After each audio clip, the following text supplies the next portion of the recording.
Today is July the 22nd, 2017. We're going to have a little tour of the depot at Morganton. Wayne Hitt, who has been a curator for the depot along with a docent, is probably the most knowledgeable docent of any of the docents that have ever given tours at the depot. So we're going to let him tell us a little bit about it. Good afternoon, Wayne. Good afternoon.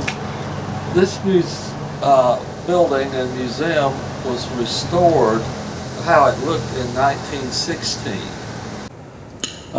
This picture was made in 1918 when the troops were coming back from World War I, and you notice the station looks exactly like it does now. It's been restored beautifully. This is a picture made of the number 611 in April of 2016. I had forgotten about the train coming through, and a friend who was on the car called me on cell phone and said it would be in Morganton in 15 minutes. This was the main waiting room for white patrons. There was another waiting room of the same size for colored on the other side of the museum. And the museum has two front doors and two back doors onto the platform to catch the train. Because of that is what was heat for the building. It was called a spinning stove. Old gentlemen sat around in chairs telling tall tales and spitting tobacco juice onto the stove, which would burn off and fall into the sand. In the summertime they had to use spittoons.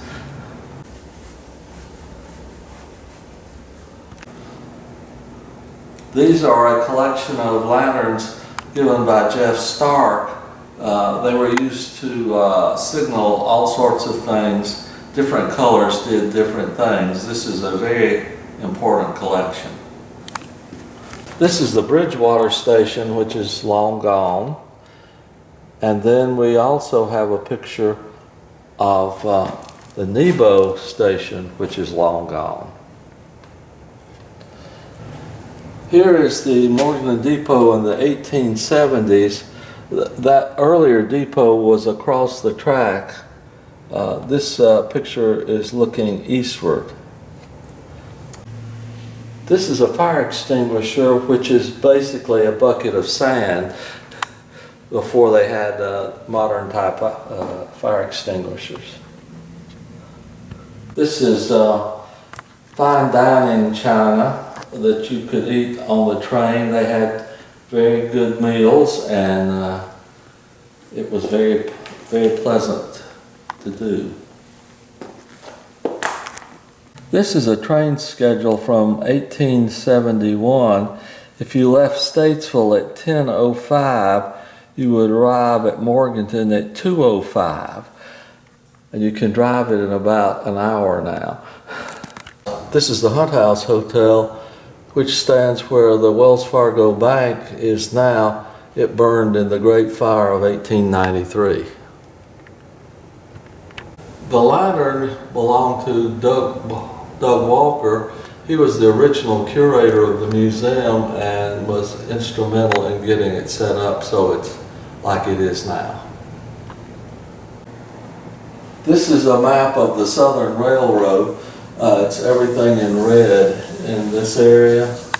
Of course, it's now Norfolk and Southern.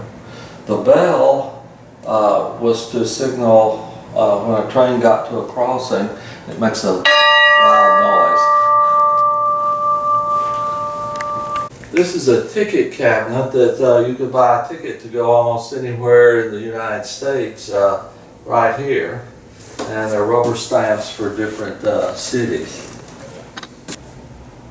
This is the station master's office. He could take phone calls and type at the same time doing telegrams, or he could take messages.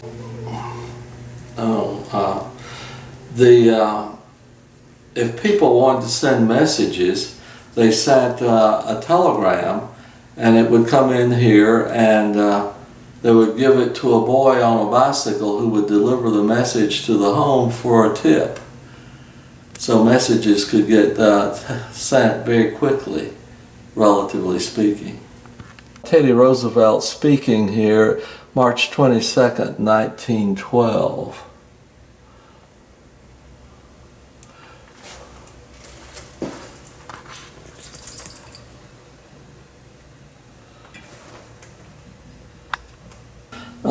This is how the plumbing worked in the train. It just dumped right onto the track, so you didn't want to flush the toilet while you were standing in the station.